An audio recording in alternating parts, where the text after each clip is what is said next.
सब मिलकर ऊंची और मीठी स्वर से बोलो जयकारा। बोल मेरे श्री गुरु महाराज की गुरुमुख। आज कितना खुशी भरा दिवस है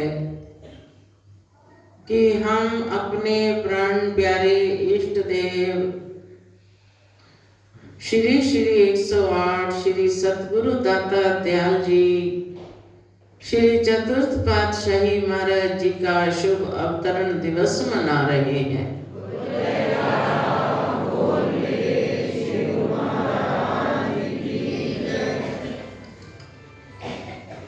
इनका शुभ अवतरण लक्की मरवत की धरती पर 22 जनवरी सन 1901 में हुआ।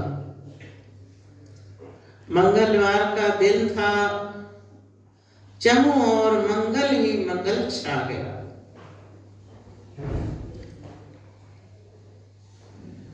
फिर वो धरती कितनी भाग्यशाली जहां भगवान नर रूप में प्रकट होते हैं।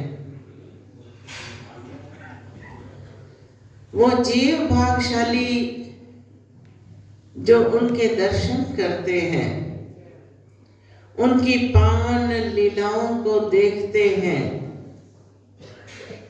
उनकी पावन लीलाओं को सुनते हैं। उनके भाग्यों का क्या कहना। जब जब भी नर रूप धारण करके प्रभु इस धरती पर अवतरित होते हैं तो अनेकों रूहें उनके संपर्क में आकर भक्ति का लाभ प्राप्त करती हैं।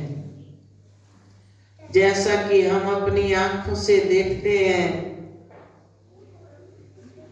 कि श्री दरबार में जो रूहें आती हैं, स्वयं श्री सतगुरु दाता दयाल जी बड़े प्यार से सबको अपनी रहमत भरी दृष्टि डालते हुए फरमाते हैं कि गुरुखो, आप यहाँ किसी खास कार्य के लिए आए हो। भक्ति और परमार्थ का उन्होंने अथाह भंडार खोल रखा है। फिर जो भी जीव चलकर आते हैं, दर्शन पाते हैं, इस पावन धरा पर पहुंचते हैं तो वहां पहुंचते ही उनके मन पर भक्ति का रंग चढ़ना शुरू हो जाता है। जैसा कि हम पुराने इतिहासों में पढ़ते हैं कि गरुड़ जी को जब भगवान के प्रति संशय हुआ कि ये भगवान कैसे हैं जो एक नाग पाश के बंधन में बंध गए।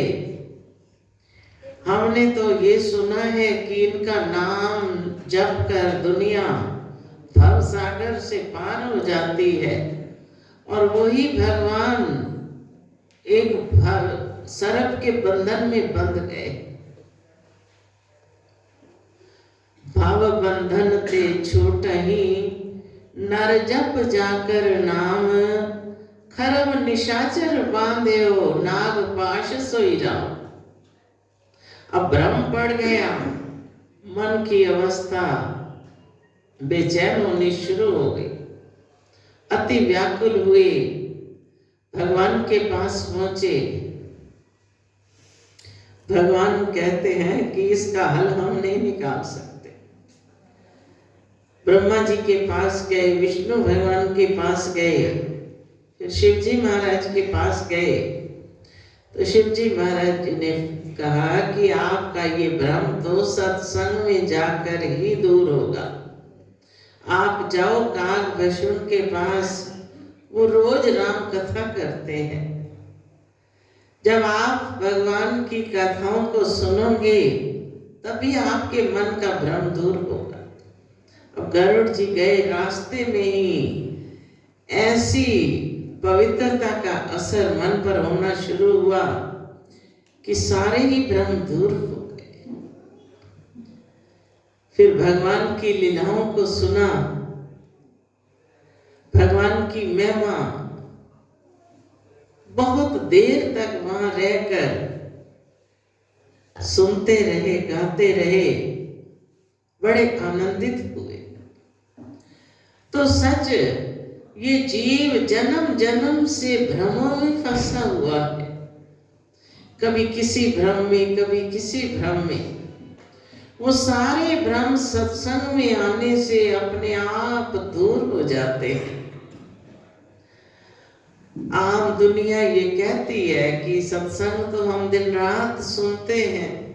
आजकल तो वैसे भी बहुत चैनल हैं जिस पर कई प्रकार के शुभ विचार सत्संग आते हैं, जिनको सुनने से मन को शांति प्राप्त होती है। लेकिन सतगुरु के दर्शन करना, उनकी पावन धरा पर पहुंचना, फिर सतगुरु से सन्मुख बैठकर उनकी लीलाओं को सुनना, उसका प्रभाव अपना होता है। इस धरती पर आते ही हमारे मन के भ्रम अपने आप दूर होने शुरू हो जाते हैं। तो इसलिए कहते हैं कि जहां सत्संग तहां वैकुंठ वासा। जहां सत्संग है वो धरती उस समय वैकुंठ तुल्य है। जो सुख जीव को वैकुंठ में भी प्राप्त नहीं हो सकता, वो सत्संग में होता है। इसी प्रकार ही भगवान श्री रामचंद्र जी महाराज लक्ष्मण को उपदेश देते हुए ये वचन करते हैं कि तात स्वर्ग अपवर्ग सुख धरिए तुला एक अंग, तूल न ताही सकल मिली जो सुख लव सत्संग। हे तात, स्वर्ग और अपवर्ग के सारे सुखों के बराबर भी अगर हम सत्संग को रखें तो सत्संग का पलड़ा भारी है। तो सत्संग में आकर जीव को ज्ञान की प्राप्ति होती है। फिर उनके सुंदर मनोहर जब हम दीदार करते हैं तो प्रभु का दीदार करने से भक्ति रूपी किरणें अपने आप हमारे मन पर आनी शुरू हो जाती है। मगर सेवक कैसा हो कि एक भरोसा, एक बल, एक आस विश्वास, स्वाति सलिल सतगुरु चरण, चात्रिक तुलसीदास। एक मालिक पर भरोसा हो, ये नहीं कभी मन कहीं कभी मन कहीं। एक मालिक पर विश्वास हो, भरोसा हो, उन्हीं पर ही आस हो, उन्हीं पर विश्वास हो। जैसे पपैया स्वाति बूंद का आशिक है, चाहे सारी धरती जलमयी हो जाए लेकिन वो किसी भी जल को ग्रहण नहीं करता। उसकी चोंच हमेशा आकाश की तरफ लगी रहती है कि कब स्वाति बूंद उतरे, कब मैं अपनी प्यास बुझाऊं। तो तुलसीदास जी कहते हैं कि सेवक का भी अपने मालिक से ऐसा प्यार हो जैसे चात्रिक का स्वाति जल के साथ प्यार है। एक बार कोई संत किसी बाग के पास से गुजर रहे थे और तरह तरह के बड़े सुंदर फूल खिले हुए थे। अब संत महापुरुषों का जिधर से भी गुजर होता है वो वहां से कोई ना कोई गुण लेते हैं। अब वो बगीचे के पास से निकल रहे थे, बड़ी सुगंधी थी फूलों की, भंवरे गुंजार कर रहे थे। तो उन्होंने क्या देखा कि भंवरे सब फूलों पर गुंजार कर रहे हैं, मगर ये एक फूल जो नरगिस का है, इस पर ना जाने भंवरे क्यों नहीं बैठ रहे। वहीं रुक गए।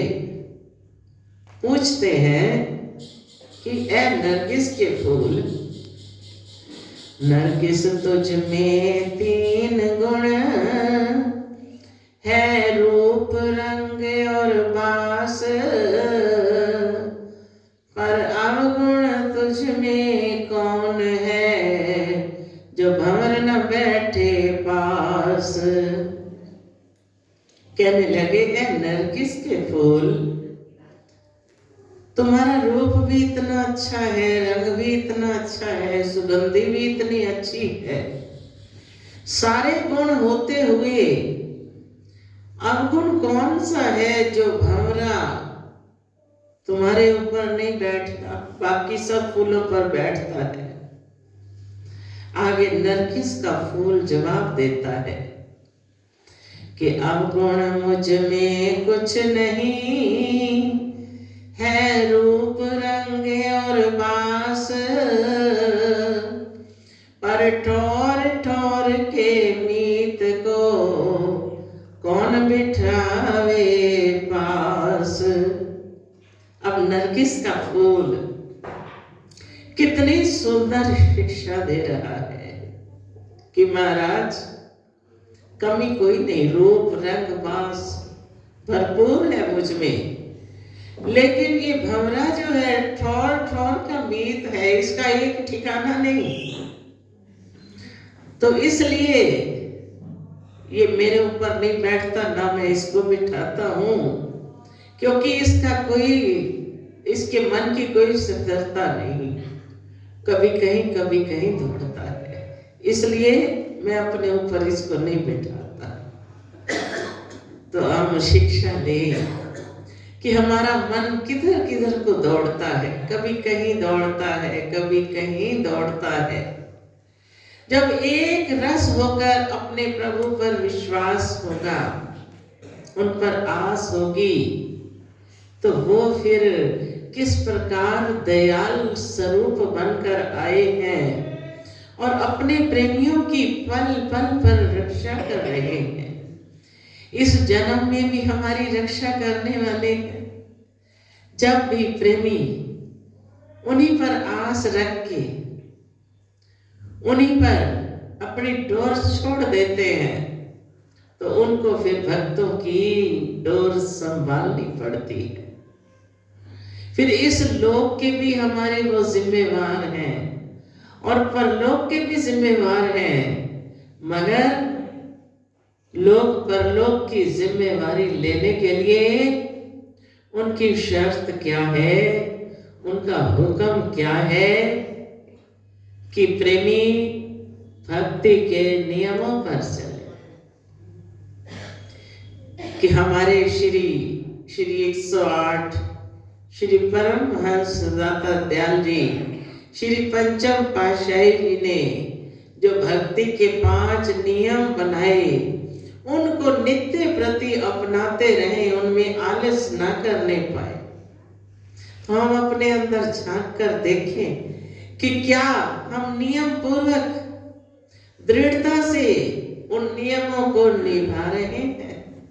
अगर निभा रहे हैं तो अवश्य ही वो हमारी जिम्मेवारी लेंगे।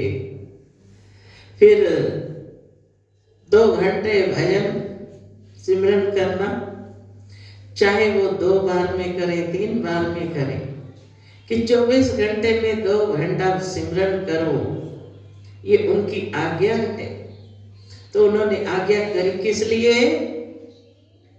इससे लाभ किसको होगा? वो हमारे लिए, कि उन्होंने अपने प्रेमियों के कल्याण का रास्ता बता दिया कि प्रेमियों तुम्हारा कल्याण किसमें है। हम डर के मारे छिपकर बैठ तो जाते हैं, लेकिन अगर हम उनके बताए हुए नियमों का निरंतर पालन करते हैं तो हमारी चिंता उनको है, अपनी चिंता खुद करने की जरूरत नहीं। वो हमारे जिम्मेवार है, हम उनकी आज्ञा पर चले, उनकी मौज पर चले। यही सेवक का धर्म है, यही हमारा कर्तव्य है कि जो जो हुक्म हो उस पर चलते जाएं, चलते जाएं। जब ऐसा करेंगे, हित चित लगाकर श्री आरती पूजा करेंगे, एक एक शब्द कितनी भारी शिक्षा देता है। हम आरती उतारते हैं कि परमार्थ हित अवतार जगत मेरे गुरु जी ने है लीना। हम जैसे भाग्यन को गृह दर्शन देना कि ऐ मेरे गुरु महाराज, आप परमार्थ का रास्ता दिखाने के लिए साकार रूप धारण करके आए, और हम जैसे भाग्यशाली जीवों को आपने ये मार्ग दिखाया और घर बैठे दर्शन दिए, घर बैठे आरती पूजा करने का सौभाग्य प्रदान किया। ये उनकी अति दयालुता है। कली कुटल जीव निस्तारण को प्रभु संत रूप धर के। हम कली कुटिल जीव हैं, कली काल के कुटिल जीवों पर उपकार करने के लिए आपने कैसा सुगम रास्ता बना दिया कि इस मार्ग पर चलना हमें दिन रात सिखा रहे हो।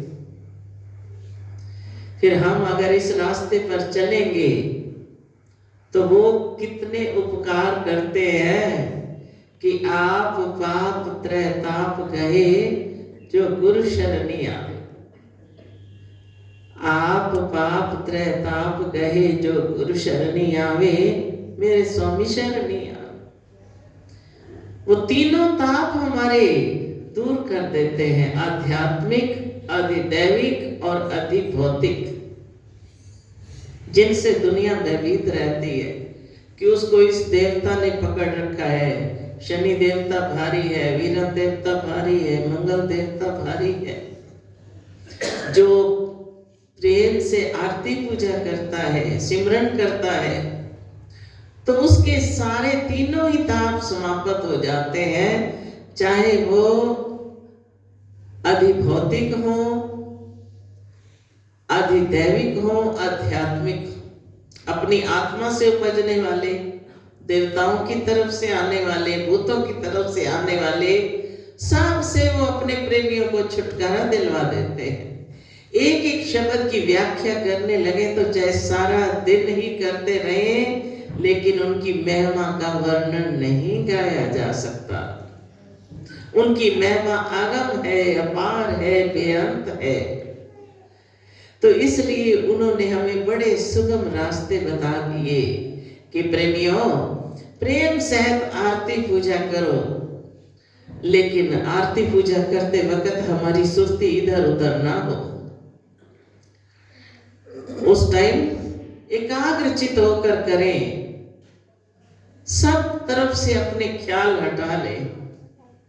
अक्सर देखते हैं कई प्रेमी आरती कर रहे होते हैं, आगे फोन पड़े होते हैं, वो बज रहे होते हैं, हाथ चल रहे होते हैं, तो सुर्ती कहाँ लगाई है? आरती पूजा में लगाई है, ध्यान में लगाई है, या कि इन झमेलों में सुर्ती को लगाया हुआ है?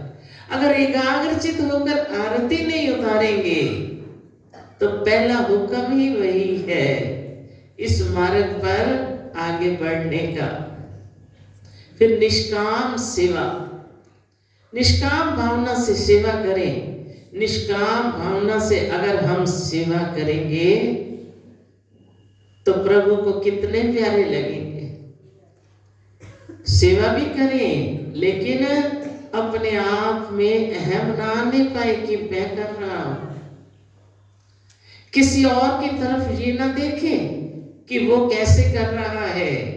हमेशा अपनी तरफ निगाह हो कि मुझसे तो कोई त्रुटि नहीं हो रही।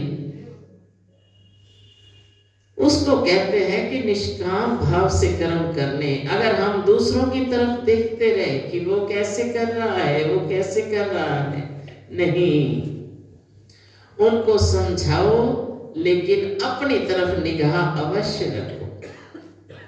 फिर तीसरा नियम सत्संग का, जो रोज घर बैठे भी दरबार की तरफ से हमें सत्संग मिलता है, उसको नित्य प्रति सुने, ग्रंथों का अध्ययन करें। हमारे श्री दरबार के जो ग्रंथ हैं वो सत्संग का ही खजाना है। उनका अध्ययन जब करते हैं, बड़ी सरल भाषा की सत्संग है, जो छोटा बड़ा सभी उसको बड़ी आसानी से समझ जाते हैं।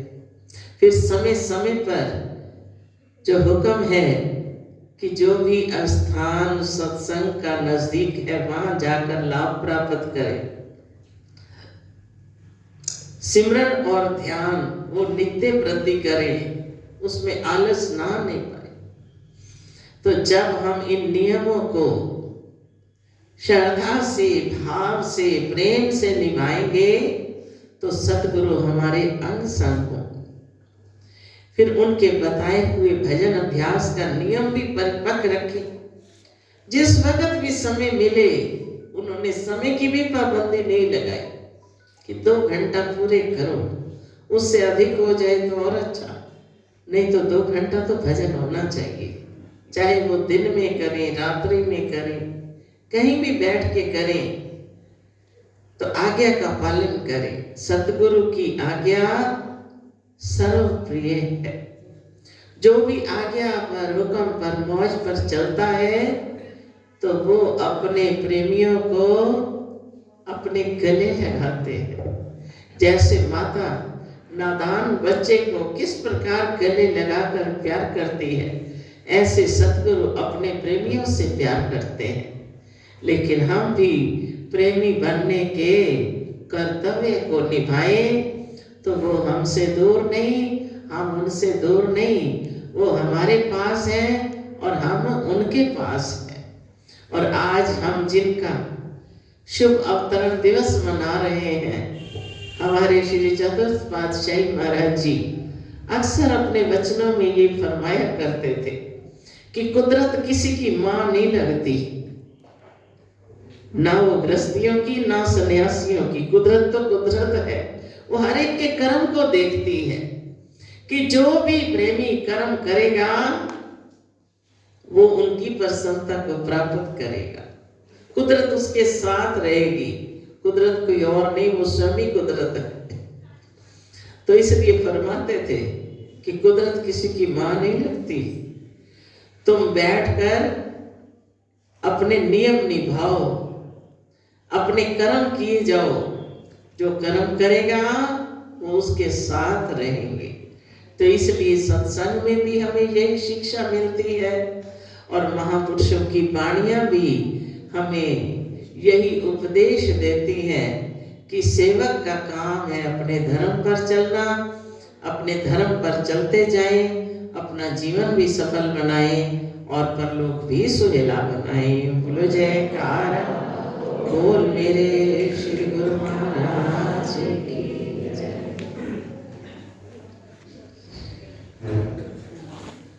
आज श्री श्री 108 श्री सतगुरु दाता दयाल जी महाराज जी की तरफ से सारी संगत को बड़े प्रेम पूर्वक दुआ आशीर्वाद पहुंचे।